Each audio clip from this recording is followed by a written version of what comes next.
Un jour, une maman m'a dit en séance « Je refuse de m'excuser auprès de ma fille, sinon elle va croire qu'elle a gagné ». Elle avait peur. Peur de perdre son autorité, de ne plus être crédible, peur que les rôles s'inversent. Et cette peur, je l'entends souvent, je la comprends. C'est comme s'il fallait choisir entre être un parent solide et être un parent humain. Comme si reconnaître une erreur nous faisait perdre notre place d'adulte. Alors, remettons un peu de clarté là-dessus ensemble. Mais avant de commencer, si vous vous êtes déjà demandé pourquoi vous criez sur votre enfant malgré vous, j'ai créé un petit quiz rapide, gratuit, pour vous aider à y voir plus clair. Le lien est en description.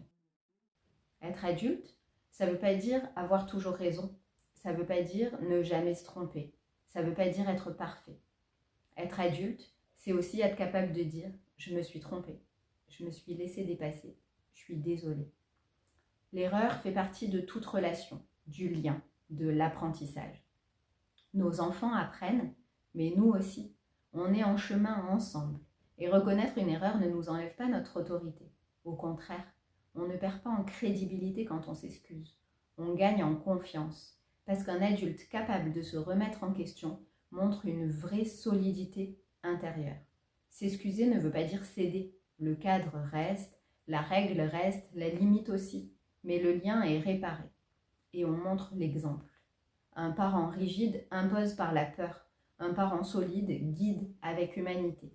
Et c'est justement parce que le parent est le cadre qu'il peut revenir vers l'enfant et réparer. Un enfant n'est pas perdu quand son parent s'excuse. Il est rassuré parce qu'il comprend quelque chose d'essentiel. On peut faire des erreurs sans perdre sa valeur.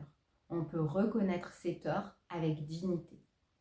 La relation est plus importante que l'ego. L'autorité peut être ferme et humaine à la fois.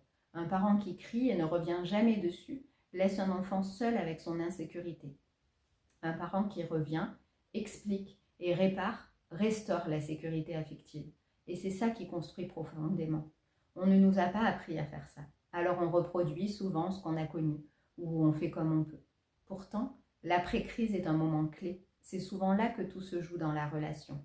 C'est là que le lien peut se réparer, que la confiance peut se construire, que l'enfant comprend que la relation est plus forte que la tempête.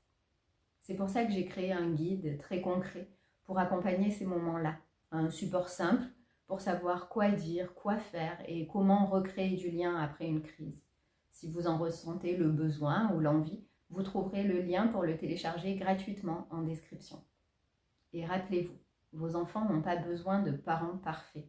Ils ont besoin d'adultes vrais, engagés, capables d'aimer et de réparer. Dites-moi en commentaire, et vous, vous arrivez à vous excuser en gardant votre amour-propre intact? Je vous lis. Dans la prochaine vidéo, on parlera d'un point essentiel. Pourquoi c'est parfois si difficile d'appliquer l'éducation bienveillante au quotidien? Je vous dis à très vite et je vous envoie beaucoup d'amour.